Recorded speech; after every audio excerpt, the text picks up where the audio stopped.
Okay, good morning, good afternoon, good evening, wherever you're coming in from. Thank you very much for joining us. Really appreciate you being with us, especially if you're coping with having dealt with a lot of turkey over the last few days. Liz, how are you doing? I'm pretty good. Things have been a little weird though, because I'll tell you, being carnivore and having to cook a big old nasty meal for everybody is just, I don't know. I'm kind of over it. This is like year 3 that Right. I've done this. And every year they're like, well, make my favorites. Oh, come on, make my favorites. And that's mac and cheese because I live in the South. Mac and cheese, like vegetable casserole, and with tons of Campbell's soup in it. Oh, Really nasty stuff. Like all these casseroles are made out of like either cream of chicken soup or cream of mushroom soup. And then, yeast rolls, all the things that I can't eat, and I didn't even hmm, eat really anything. I think I had a bite of a ham, but finding a ham that's like low carb is kind hmm, of difficult sometimes because they put lots of sugar in it. hmm. So it was all day cooking, but what was funny though is the day before I got off, when I got my turkey, or it was 2 days before, I went to buy a turkey, a giant freaking turkey, right? And I Hmm. had to get a rotisserie chicken for lunch because I hadn't eaten lunch in a while. So I go to buy a rotisserie chicken, which is my lunch, and it was like $7.50. The freaking turkey was the entire Thanksgiving turkey was $6. I'm Wow. suspicious. I'm very suspicious of this. And every year they do this, like especially around where I live in South Carolina. They reduce all the turkeys to like 29 cents a pound or 49 cents a pound. That makes me think they're nasty or something. I'm like, why are these turkeys Mm, so cheap? Because my mm. lunch cost $1.50 more than the entire freaking turkey. That's Right. crazy. I don't, It's I think it's nuts. I think no matter what you're shopping for, there is always a price point where it's too low, where you go, hang on.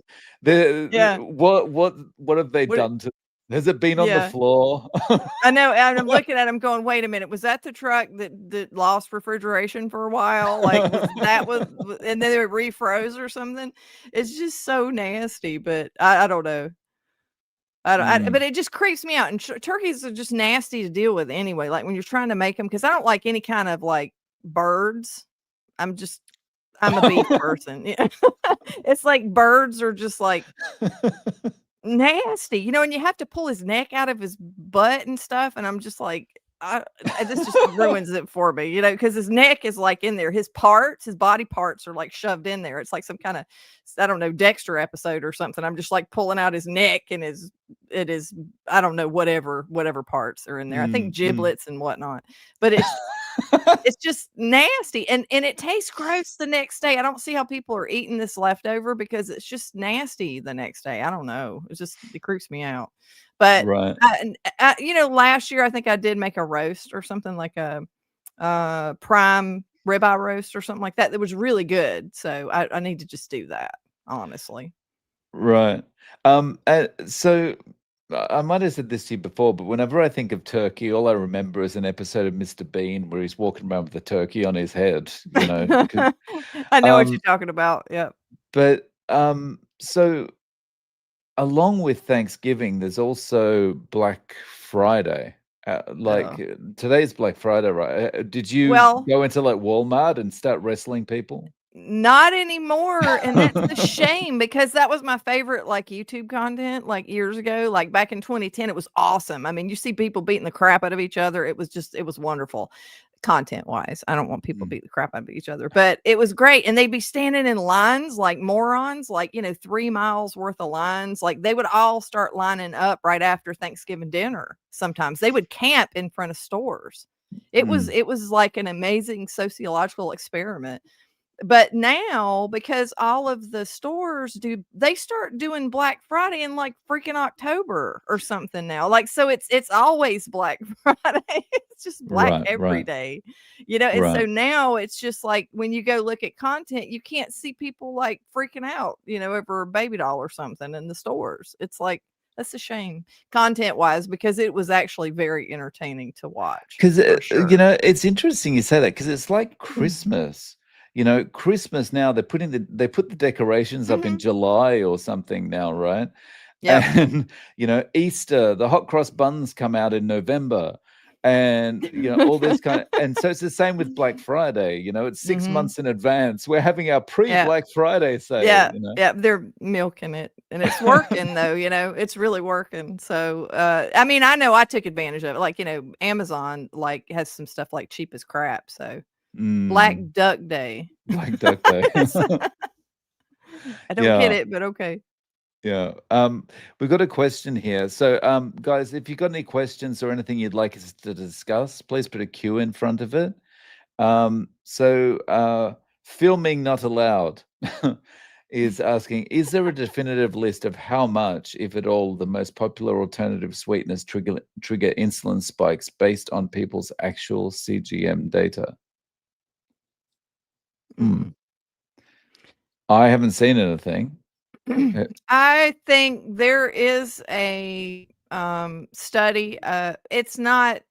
Ugh, God, with the studies again. Okay. I get triggered when I hear that word. But no, really, like real information. There's real data out there about this one, like sucralose, I believe, will, and like stevia does not. I'm trying to think of the other ones, and then So, maltodextrin will. So there are charts with what will and will not, I believe, but I don't know with proportion. Everybody's going to be completely different on how they react. In fact, you can see some people with the sweeteners that a lot of people don't are not supposed to have spikes with. Some people will. So mm, it's just completely different for everybody, I believe. But mm, mm. Um, Yeah, I've heard people like I've had guests on that have said like allulose tends to be best for that kind of thing for not giving spikes, but then other it's not people supposed to. Yeah. do react badly to it. Yeah. Mhm. Um. So, uh, Adelina, Adelina. Sorry.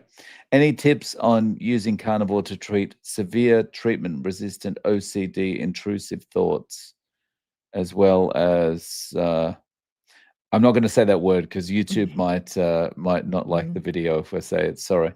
Um, so um, I'm not sure, to be honest. I Other thi than going as hardcore as possible. Yeah, I think especially with the OCD intrusive thoughts, since carnivore anecdotally, when you look at, like, your channel, Dave, and you see all of the mental issues that have been resolved, Mm, that's what that is, in a sense, it's a type of, like, something going on with the, mentally and psychologically, and since, it has helped all of that, I don't see why it wouldn't. I mean, obviously, you won't know until you try it, but I think now the other thing, um, I mean, it's worth a shot, you know? mm, mm, I would think absolutely would be worth a shot, mm. you know? So just as Liz, just as you were talking there, I remember one of my very first interviews is with a lady called Valerie Smith, and she cured everything. I think it was in a clinical environment too, using carnivore. Mm, okay. So you can find her interview on my channel, and also she's on X. She's quite a prolific poster on X, and yeah, her name is Valerie Smith. Um, okay, okay. Everyone's got difficult usernames today. Ross with the Kima. What condiments are okay on carnivore? I'm thinking balsamic vinegar. Hmm.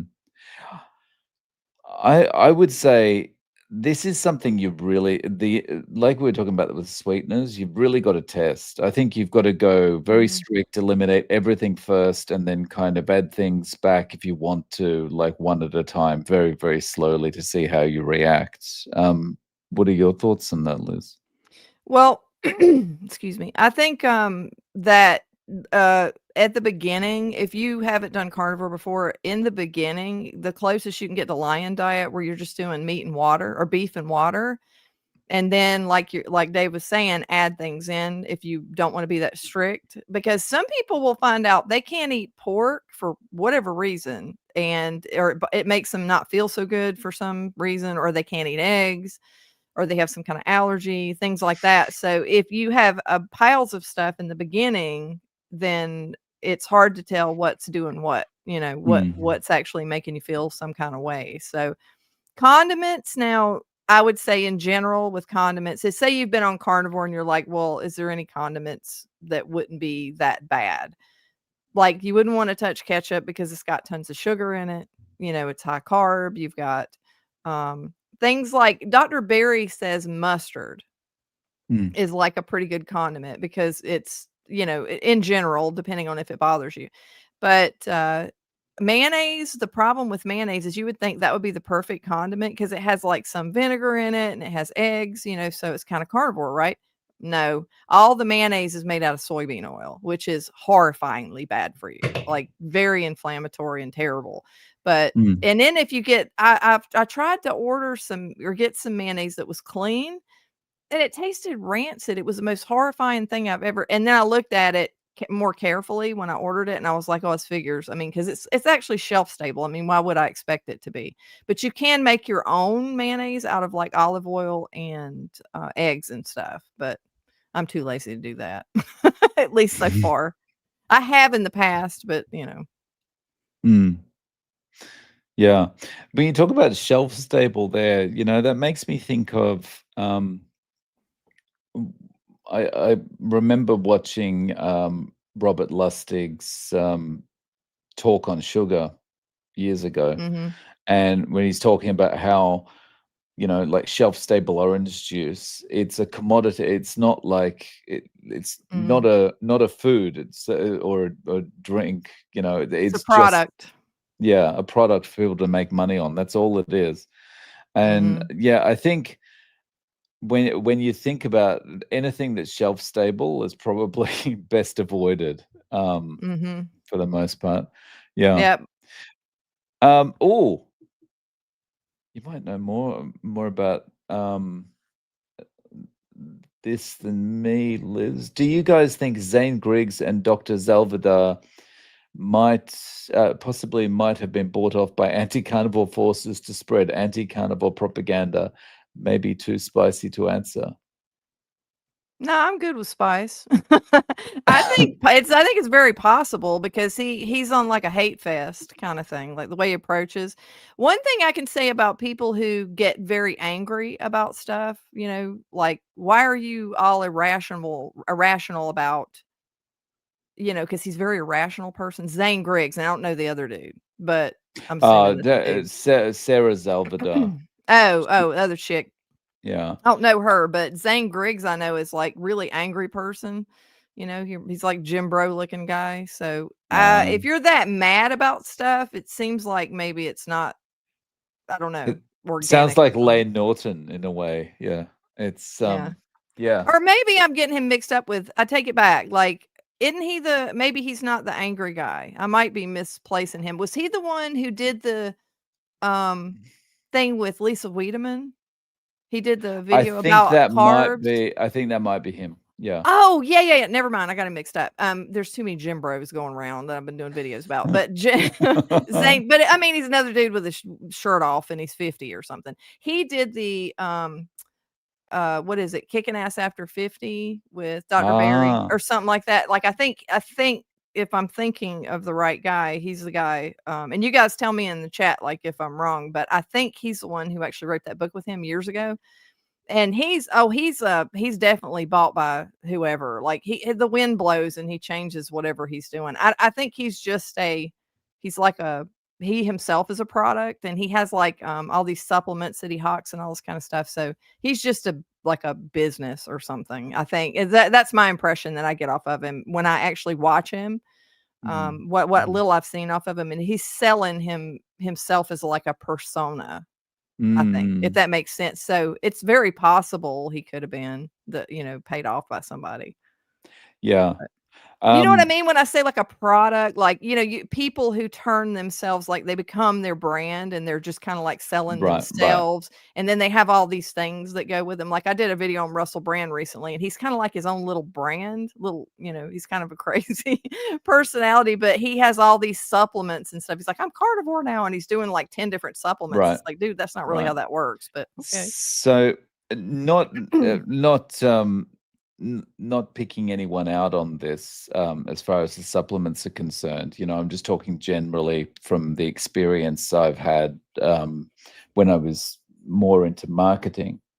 But typically, the thing that makes me very skeptical about supplements, no matter who is talking about them or offering them or whatever, is what I learned from my marketing days is that most supplements that get sold are not like a supplement where, the person selling it has sat down and worked out over a period of years what combination of herbs and bits and pieces work best for their body and that kind of thing. Mhm. Basically, it's all white label stuff, right? There are Mhm. there are Mhm. these kind of, you could call them like generic or whatever kind of manufacturers of supplements, right? They just Mhm. produce all these white label supplements, and then you as a creator or whatever go along to these white label providers and say, what's my audience going to gel with the most, and it's Mhm. like creatine and chamomile or Mhm. something like that, right? And it's like, okay, I'll have that one. And then you get the white label supplement provider to just make a label for you that says, Mhm. Dave Max wonderful supplements, and slap it Yep. on there. And then it's like, Yep. you've got a product. It's like selling Mhm. t-shirts, you know? Yeah, that's exactly how a lot of it is. I made supplements for probably, I guess, total maybe 3 or 4 years, but the reason I did is because in pharmaceuticals, you have a lot of rigor on how you have to manufacture those, right? Right. And the problem was back before 2009 supplements. Yeah, that wasn't a thing, man. It was just food. It was Mm. the food industry. It was abysmal. So the FDA, they started hurting people or causing problems because the supplement industry was trash. I mean, it was absolute trash. So they started hurting people. They put in new regulations. So they put in Part 111 of the CFR and said, okay, now you guys have to make this under these conditions, which look like drugs. They freaked out. I mean, flat out just freaked out, didn't know how to do it because, it's just food is very lax. There's not, and it has not, it's just not rigorous enough for like making supplements. They're concentrated like, pills and capsules and things like that. So I had to work for this one company. They called me because they were freaking out and they waited the last minute. And one of the things I learned about just supplements in general is, first of all, on the label, it has that little disclaimer that says the Food and Drug Administration has not really, basically, we're not standing behind this. We'll Right. let you sell it, but we ain't standing behind it. It doesn't mean anything, kind of thing, which has got to make you feel all warm and fuzzy after you spend, I don't know, $75 on like some probiotic. I did a video on all of the gut biome stuff Mm. recently, and all the probiotic is an enormously lucrative industry. I mean, there's more money than God behind all of that stuff. And they might as well just, probiotics are just, or the microbiome is like this huge, like, topic that people don't really understand that well, but they're selling the crap out of that stuff. Mm. And the thing with the supplements is if you get herbs from a lot of these places get herbs from like overseas, like in third world countries where, there's been dead cows sitting in tepid water, like on the fields and stuff, so that you can get all kinds of dangerous microbes. And, we actually had a couple of crops like come in from another place, and it was this horrible conditions like area, and it had listeria. It was like infected with listeria and all kind of stuff. I mean, so these industries are a little bit scary. It's better now that they're regulated, but it was really the Wild West before that. I can tell you that. So Mm. supplements, I'm not a big fan. I think there are some that are important and okay, but not in general. They're just, yeah, I don't know. It Mm. can be kind of scary, or either nothing. They don't mean anything. They don't do anything Mm. sometimes. Mm. Mm. Yeah. Um, Okay, question here from Anne. Do you measure blood sugar in ketones? What should blood sugar be in the morning? Under 100 or 5.5? I don't measure anything. How about you, Liz? I do, and I'll be in the 90s a lot of the times, but sometimes if I notice my ketones are higher, I'll be, for whatever reason, this is like just the way that they work together. My ketones, when they're higher, my sugar's lower at different times of the day. But I know recently people are getting really upset if they have a blood sugar that's 95 to 100. And I'm like, why? Like, I don't know. I think there's perception by people that we should have a blood sugar value that's like 50 or something. Like people are wanting it to be super low. And I don't know where that came from exactly. I don't, you Mhm. know what I mean? Because first of all, the limits don't work for carnivores in general. Like the limits in general, most of the limits are not set so that it reflects us. We don't fit into the paradigm. Like, the A1C, for instance, is built on the age of the red blood cell being 120 days. And there's thoughts that the lifespan has a lot to do with how accurate that is of the red blood cells. And Right. nobody knows, nobody tests your red blood cells to see how many gray hairs it has. And it's like, okay, well, this old. And if you don't have an accurate value, then that test is like kind of, it's not a very good test, in my opinion, especially not for carnivores. So a lot of this stuff's approximation, but I've seen people get freaked out over having like a 90 glucose or an 80 glucose. And I'm like, why? Mm. So I think and also your body in the morning is supposed to have a higher glucose value, and people are freaking out over that sometimes. And I'm like, but that's what your body is supposed to do. It's part of waking you up. It's what happens a Mm. couple of hours before. It's called a dawn phenomenon, but people will reference that as if it's bad or you're broken. It's like, no, we're meant to do that. So, you know. Right. Yeah. Um, I just got a beep coming from my Facebook. I wanted to talk about something I shared this morning. So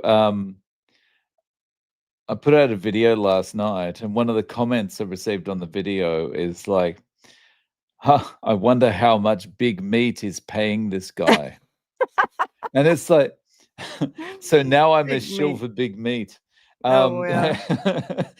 So Mhm. how much are they paying you, Liz? Oh, yeah. Well, can't quit my day job yet, but, like, big meat sounds a little bit nasty, and I don't even know if it's a thing, honestly, but, that's crazy. But that's what you say when you don't have an argument, you know? Right, It's right. like, you just say that, Yeah. which that sounds kinda Um, funny, but yeah, a friend commented something about Ron Jeremy after on that thing. But basically, if they are paying me, they're about 3 years late with their check, you know. I know, and it's a I haven't seen shame. a red cent from them. Yeah, yeah, they just promised the check was in the mail, right? Right. Yeah. So the interesting thing is, though, if I chose the other option and I chose to promote things the other way, I'm sure the beverage association would happily pay Mhm. me to talk about how good aspartame is and all that kind of thing, you know. Oh, yeah, absolutely. How it's not that bad. Yeah. So from Jen, what's your opinion on methylene blue versus antibiotic and antifungal pharma products? Have a mystery necrotic skin issue for about 18 months and specialists have been useless. Oh, Mhm. um, have you got any thoughts on that, Liz? Well, the term using the word necrotic is a little scary, Mm. because that means your tissue's dying, which is not good. Have you tried carnivore? First question. And if you haven't, now methylene blue, I think is a fad, in my opinion, based on what it actually does, possibly does. And it'll dye your internal organs colors and stuff. Because when I first heard people talking about methylene blue, I was like, "What?" Like, because I used to use that in the laboratory. Like, that's a lab chemical. Oh. That's a synthetic laboratory chemical. That's like, I don't know, that's as odd as me having burgers like in the lab on the lab shelf or something. It's like not, you know what I mean? It's like I'm like people are what they're eating this on purpose. There is a use for it in malaria, I think, and then possibly it could be used for cognitive abilities in some people with certain conditions or something like that, as far as I know. But it's very unknown. But I don't I would I'm not a fan of that. Now, antifungal and antibiotic pharma products like antibiotics and antifungals, I mean, they can be useful, but it really just depends on what you have growing. You know what I Mm. mean? Like, you have to have sensitivity testing to see first of all, you would need to know what bug are you growing? What is it? Is it a fungus? Is it a bacteria? And then you would have to do resistance testing on that bacteria. You'd have to grow it and see what antibiotic works. So a lot of times now when you have some kind of, which in this type of situation, if you go to a doctor, if you've been a lot, you've had it for a long time, then they would swab it and hopefully do sensitivity testing on it to make sure that whatever antibiotic they put you on is working. I mean, if I had like if I had necrosis on somewhere, like I definitely would. I'm not a fan of pharma, but I would definitely be using something in that case, because that sounds a little scary. And Mm. again, not knowing that much about your condition or whatever, but yeah. Yeah. The fact that the specialists have been useless is like this is one of the things that's so frustrating is like if you're going in there and you've got a problem like necrosis and they're just like, I don't know, Yeah. try this steroid. Yeah, here's a Um, steroid, yeah. it's a little bit scary. Mhm. And you didn't get your Um, money back, I'm sure. yeah. Um, just as a follow-up to that, Jen's been carnivore since June 2024. The skin is dying. I've heard methylene blue is the 1700s version of antimicrobial antifungal. Yeah, and now I know, like I said, I know it can be used to treat malaria, okay, which is a very different type of situation. And as far as all the risks go, I couldn't tell you, and I don't think anybody can because it would be off-label usage of something like that. It wouldn't be the only thing that they know to use it for. It'd be used for something different, so there's no way to tell you, but that is very odd, that the Mm, skin is dying, like well, it sounds like if they've done swabs and they know it's not a fungus and they know it's not a bacteria, then antibiotics and antifungals aren't gonna help you. And they should mm, know that because you can see that. I can see bacteria under a microscope. I can grow it. I can grow fungus. I can see it under a microscope because I was a microbiologist for about 10 years. I was exclusively in like clinical microbiology. But yeah, that's just weird. You know, mm, mm. I've not Yeah. heard of that, unfortunately. Just another follow-up. So punch biopsy said staph dermatitis and ringworm. Nothing is working. Anything I've tried has been with my GP. Dermatologist hasn't tried anything at all. Hmm. Well, There- I think that's because dermatologists are basically like steroid. Oh, that doesn't work. If you try the stronger steroid. Yeah, yeah. Yeah, they're like the, optometrist of the medical world, so, I guess, you know, that's mean, I'm sorry, I didn't mean it. Yeah. Yeah. Well, I hope something can works out for you, Jen. And of course, just to, you know, Lion diet. just to understand, just to underline, nothing said on here is medical advice. Neither of That's us are right. doctors. So yeah. Yeah. Um, yeah. But if you do have any questions or discussion points, please chuck a Q in front of it so my Saturday morning eyes can find it quickly. Oh, yeah, Um, it's morning there, I forget. yeah, Mm. yeah. So what time have you got there? Is it 5:30? 6:30, 6:30. 6:30. Yeah. Okay. Yeah. So you're Eastern time, right? Mhm. Yeah. Okay. Yeah. Um, yeah. Um, so yeah, it always feels funny when it's like, it's the weekend, and I talk to people who are in North America, and I'm like, "Have a good weekend," and they're like, "It's still Thursday night," or something. Yeah. Yeah. Yeah, I can hear people and off in the distance rattling their plates going to get some more food. Oh, really? That's all I've heard is people So wander in. You hear they just wander in and graze all day long. It's just like in and out, in and out, in and out of the fridge. That's the biggest part about Thanksgiving is the aftermath because it's just days of grazing, you know. right, right. Speaking of So blood sugar. are you at the point now where, all that preparation that you've done and stuff, you're not looking at any of that food that you're creating, the mashed potatoes, whatever it is, and you're Mhm. not going like, "Oh, I really wanna have some of that." Mhm. No, That's it's gone? actually yeah, it's gone, and this year, it's kind of where I'm at the point of annoyance because last year, it was like, I don't know, I ate a few things and I made something special, like carnivore, extra carnivore things, and this year, I'm just like, "What for?" I'm like, "It's just food." A day to just be gluttonous just seems stupid to me at this point. It's annoying, and I'm like and I was happy that they liked the food, but I didn't for myself. I had a bite of ham or something, and it's like, that was it. I didn't eat anything else, and then I think yesterday morning for breakfast, because we had Thanksgiving the day before. But yesterday for breakfast, I had like an egg casserole or something, which was carnivore, and I had a little bit of that. But like, it's like turned into some kind of fasting, you know, Mm, stint or something now because it just seems so dumb.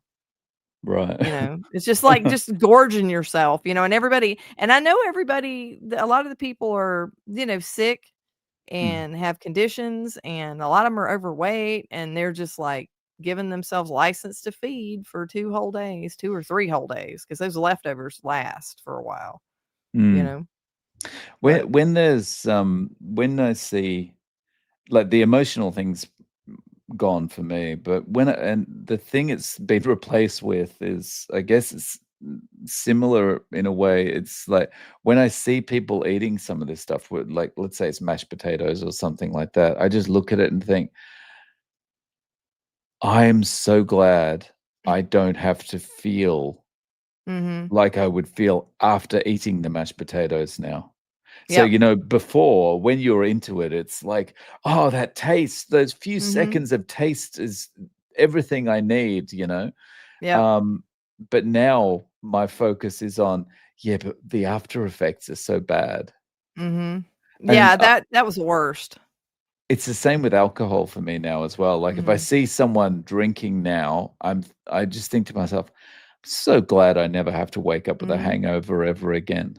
Mhm. That's and that's the thing with, when I used to drink years ago, and I kind of have this thing where I can't be addicted to something because it's too inconvenient. Mhm. So, when I actually was drinking too much and it was mainly I was married to a German and everybody was it's just their culture just drinks a lot. That family Mm. drank a lot. So, I was around them and I was drinking all the time, and you kinda get used to it where you can't be social without drinking.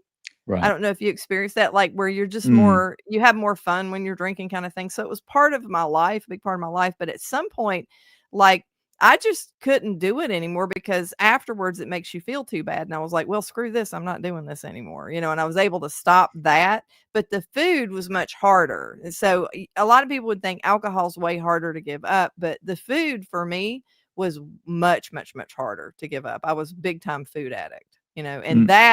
and you don't get rid of it like the alcohol I got rid of because everybody knows it's bad to drink, but when you eat like a horse, like people aren't really saying anything because everybody eats garbage. Everybody eats like standard American diet. So, Mm. everybody does it, so it's more accepted, but that caused me a lot more problems than like the alcohol did, you know? Mm, mm. Yeah, I would, agree, like, I would have thought the alcohol would have been more difficult to give up, but it ended up being a lot easier than giving up, The the food, carbs and the yeah. sugar, yeah.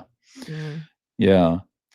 So we've got a question from a Abundantly Blessed Homestead. Thoughts on the need for fermented foods or probiotics on carnivore? Sean O'Mara swears by them, but I don't do them myself. Do you have any fermented food in your diet, Liz? I have heard anecdotally, no, I don't eat any, but I've heard anecdotally that people who had issues and introduced that, it helped them. So that's really all I can say about it. Now, do I think that all of this is figured out and that we know what our microbiome needs? Absolutely not. We do not. We don't know. We don't understand enough about it. So that's, when it comes to the probiotics and all that kind of stuff, that's that industry I was talking about. That's like a mega, mega, mega, mega big money. They're making a fortune on that. They don't really understand. And most of the actual supplements that you get are destroyed in the stomach acid. So none of it can really, and not all of it. Now they are making strains that are more resistant, or they're coming up with strains that are more resistant, or cultivating them or whatever, and using that but here's the thing with this is my take on it. Is like, if we have to engineer pills that survive stomach acid to make it to other parts of our body, what the heck did they do? What did cave people do? What did they do? It's like, so I don't, and I understand, like, puddle water was around at the time. Like Dr. Berry says, well, we were drinking puddle water. We didn't need electrolytes. So I get that, but think about it. Like, what, I don't need anything outside of like red meat and water. Like I'm fine with that. But, I don't understand this whole probiotic, prebiotic, all of this kind of thing, because of the simple fact that, well, what did they do back before there was a Walgreens? Right. And if you need a Walgreens, it's not really part of the human thing. Now, I'm not saying they don't help, and I'm not saying like the fermented foods are not like necessarily a good idea. But my thing about the supplements, like the prebiotics, probiotics, all that kind of stuff, that I have a problem with, because, it's outside of, it's not food. You know what I mean? It's like it's something that's developed specifically. Right. And most of it's killed in the stomach. Yeah. I always, when I think about all this kind of stuff, I always think, so we were a broken species until Big Pharma came along. It makes no sense. And the only species that relies on Big Pharma to survive are humans. That wouldn't be the fact that we're the only species with wallets. Pretty much the reason. Yeah. Yeah. Well, like Dr. Berry says, we don't have a metformin deficiency. Right. Like, right. like, look at you, you have a metformin deficiency. That's funny. That's funny. Yeah. So do you guys mostly eat OMAD? I would say I'm 95% OMAD. Me too. Usually. Oh, and one thing I wanted to bring up is I saw Charger Mopars in here, and he said something about duck. He keeps talking about duck food. So I don't get that. He calls. But I'm blonde, so he calls non-carnivore foods duck food. Oh, so like okay. Cheetos or something. Like they that only you feed a duck. Okay. Yeah, you only give it to ducks. Yeah. Okay. I don't feed ducks, so maybe that's why I don't know. Yeah. So I think I may get this name incorrect or something, but I think he's got lots of Muscovy ducks visiting his place all the time. So okay. yeah, they get all the non-carnivore foods. So Annie, when strict carnivore, having an avocado helps my gut issue. Do either one of you eat something extra that seems to help with gut issues? I have had 2 bowel resections. I don't. I've completely avoided anything other than kind of meat and eggs for the last 3.5 years, because I know if I start eating them, I'll just continue, and it gets worse and worse and worse and snowballs out of control. But I guess if it's helping, then that's good.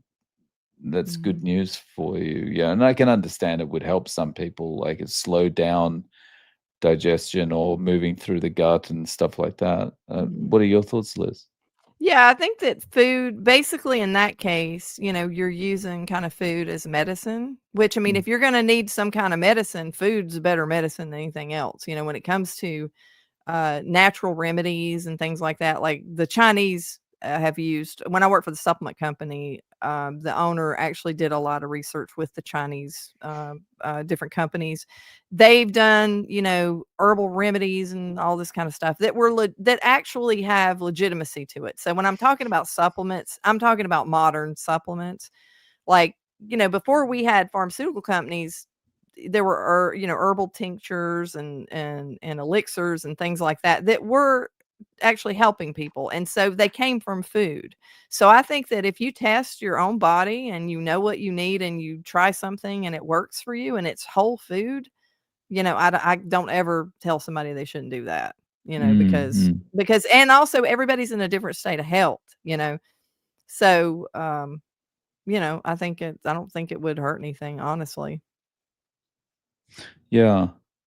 Um, Now you okay. might get your carnivore card taken away, but it's like, it's like they might take your carnivore card, but I don't typically care about things like that. Yeah. So Speaking of carnivore cards, so would someone who is carnivore who eats fermented vegetables be considered a dirty carnivore diet?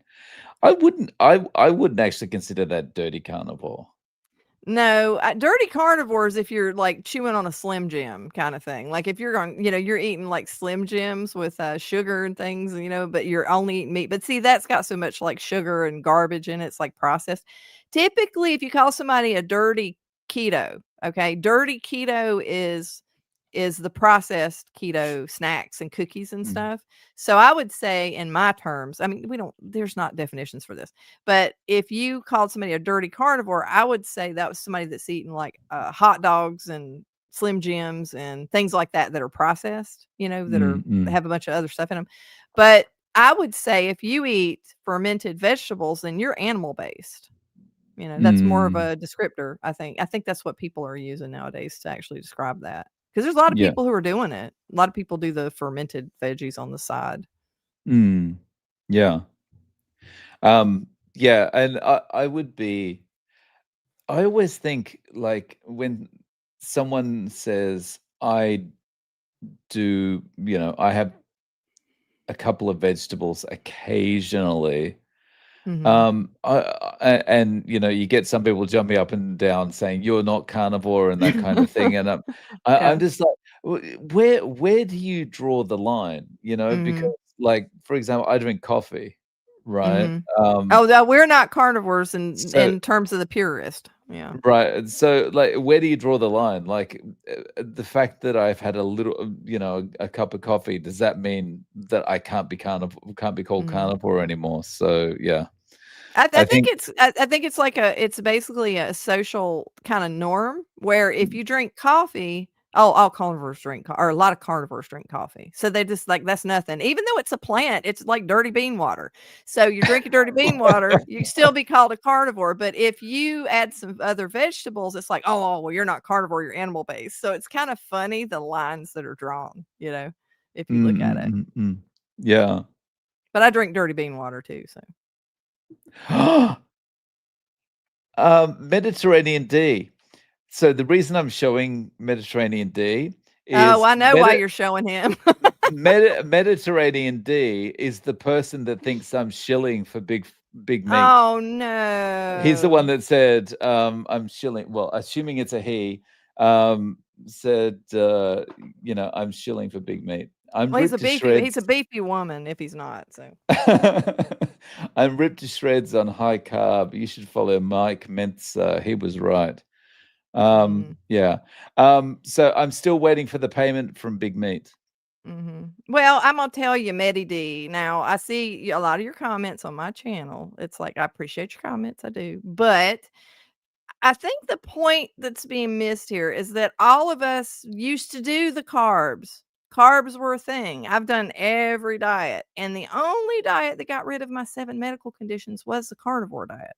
It's the only one after all these years, So I would never go back to eating things that make me feel like crap and that Mm, make me 100 pounds overweight, because that's kind mm, of the point of it. And so, like you're talking about, are you a carnivore if you drink coffee and da da da da?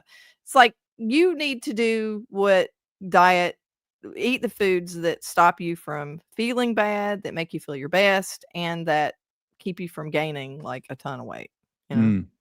So I think also, you know, I think a lot of people kind of who will say, "Oh, well, look how muscly I am, and I'm doing vegan, or Yeah. I'm doing high carb or whatever." I Mhm. think that often kind of miss the point. Mhm. And people who are going to carnivore are not necessarily going to carnivore because they want to be shredded, and they want to be Yeah. lifting cars and Mhm. saving people from bad guys Mhm. in Gotham City and all that kind of thing. They just want to stop, as you say, stop feeling sick. Mhm. Stop the They do, pain, yeah, suffering.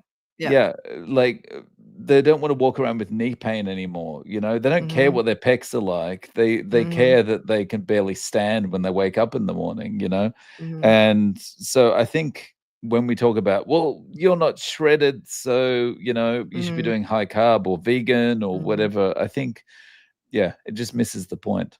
And it's a different realm. So there are vegan bodybuilders and stuff like that, and then there's carnivore bodybuilders, and you guys can, see whose is bigger and all that kind of stuff. It's like, but that's not my world. It's like, yeah, oh, I'm sorry, I'm 58. I'm postmenopausal. I'm just wanting the pain to stop, and it has made me feel like I'm a 20-year-old. So I have the energy. I had more energy than I had when I was 20.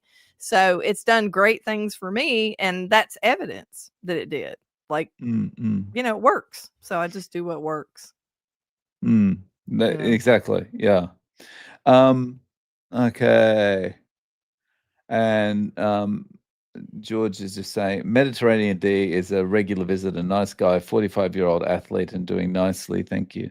Hmm. Yeah, Uh, he was a regular commenter on my channel. Like I said, he's ripped and buff and what he's doing is working for him. So mm, that's all you can do. yeah. And Bubba Vor says, Mike Mensa died at 49 years old. Oh, okay. That's who he was telling us to read about. Yeah. Um, okay.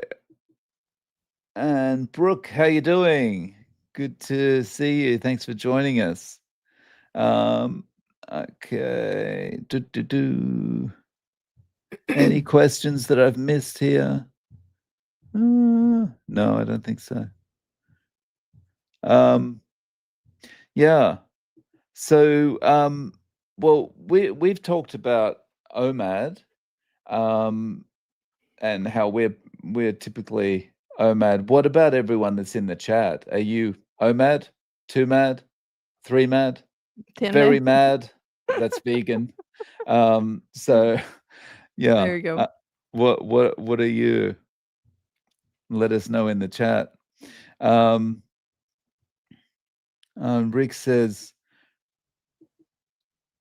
Mensa, I guess he means Mike Mensa was insane and smoked cigarettes as well. Oh, insane. That's That okay. that'll keep the weight off. There you go. Yeah. Yeah, I myself, and I know a lot of people, once they gave up the cigarettes, the weight started piling back on because you got to find something to do with your That's right, hands. 'cause it's Yeah. about this right here. Because I know people who are trying to quit smoking, and that's what they have a problem with is the act of going to their car and sitting there and, Mm. doing the hand gesture type of thing.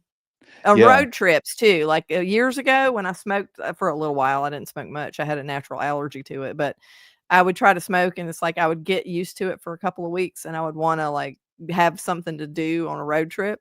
That was a Mm. big one, you know? Yeah. I think just speaking from experience, and I feel like something like smoking or drinking is especially addictive to anyone who's got any level of kind of social anxiety or something like Uh-huh. that. Like, because when I was, young, when I was like 14, 15, Mhm. I was so anxious socially. Like I would never talk to anyone. I'd never approach Mhm. anyone at all. And as soon as I discovered alcohol and smoking, it was like my life completely changed. I became a confident Yep. person because it was like it gave me this Mhm. natural confidence, but it also gave me something to hide behind, Yep. while in conversation with people.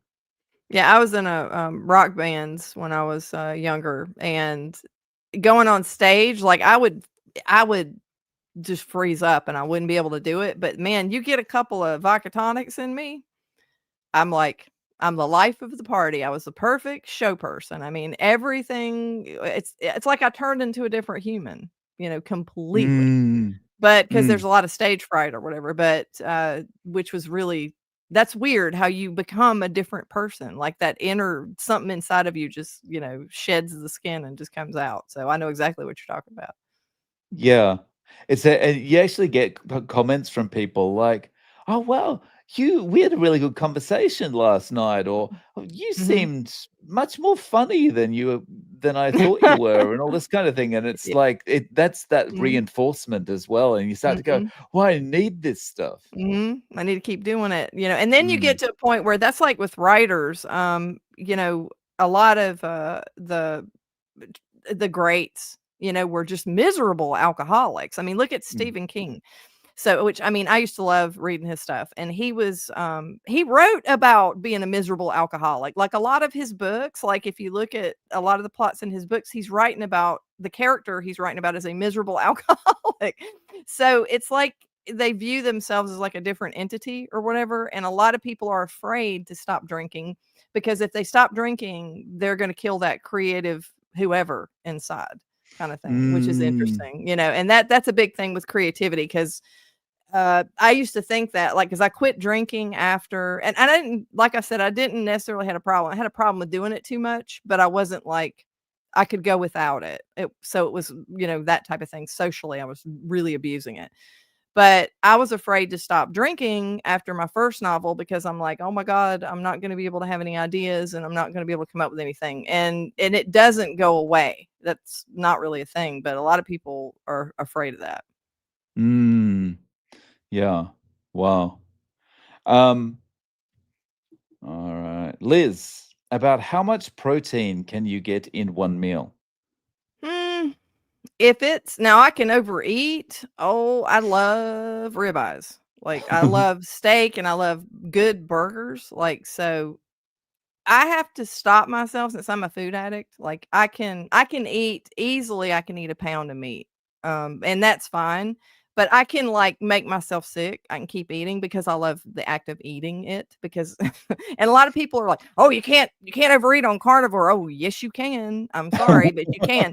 You can overeat anything if you're an idiot like myself, okay? Because that's the thing about food addicts is you are addicted to the way something tastes and you can be in like I'm a butter addict, my name's Liz, so it's like you can do that to anything, but I think with me if I'm going to eat comfortably and slowly sometimes with you do OMAD, like you're really really hungry, like if you get really hungry and you don't get a chance to eat another meal and you needed to or something, because occasionally I'll need to do that, then you get home and you just kind of pile it on, but I'd say, I guess about I don't weigh it, but I guess about like a pound or something like that.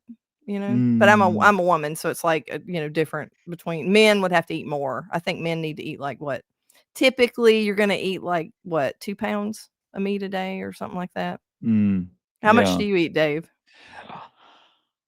I'm I'm probably only eating about a pound of meat a day, about 6 to 8 eggs typically, Oh, okay, and so you have that the tends meat to and do the me. eggs. Yeah, Yeah, I put it that sounds together about and yeah. yeah.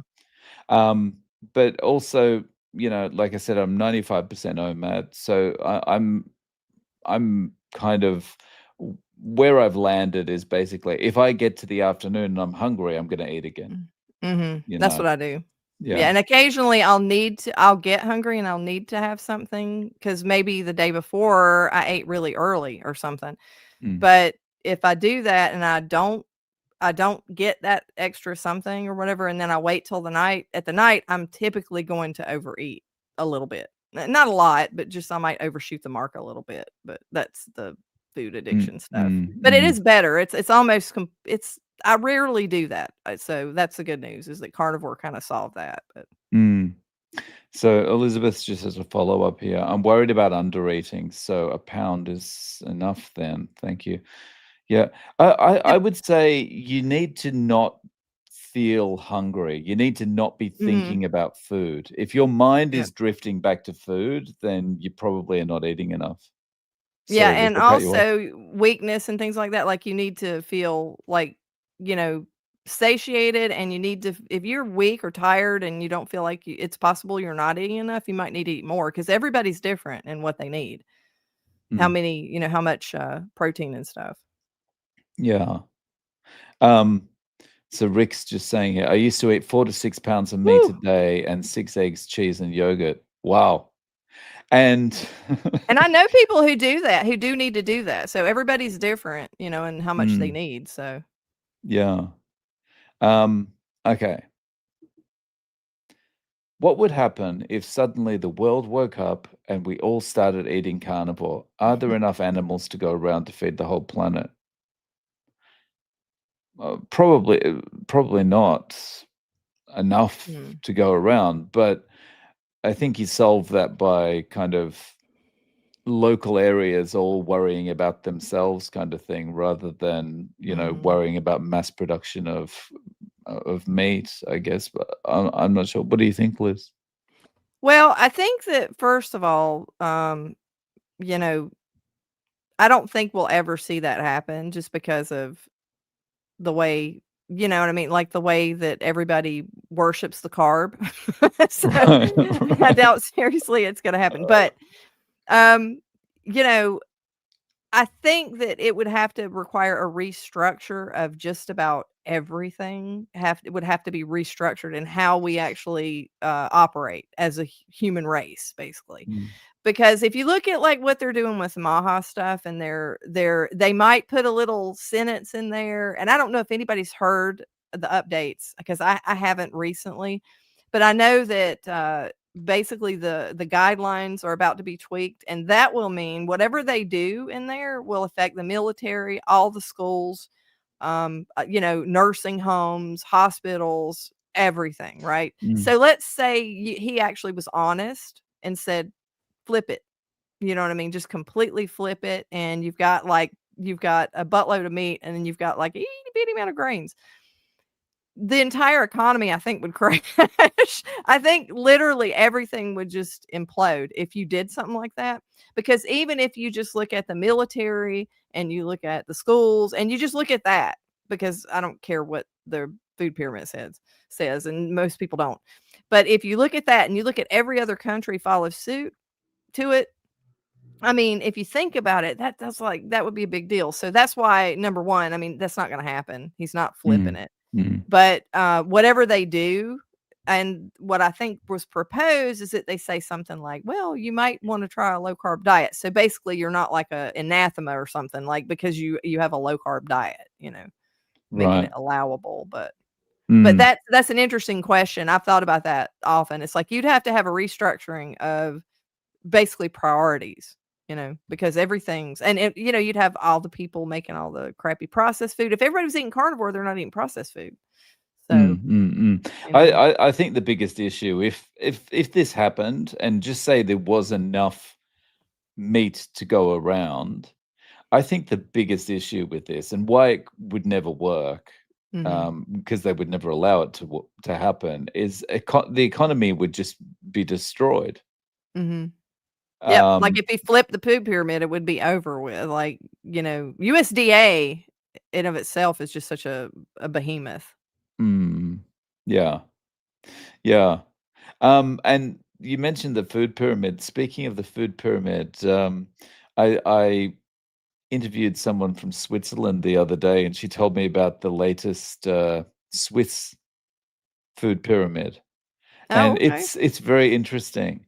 The bottom of the food pyramid, like the eat most, is water, coffee, tea, and clear soup.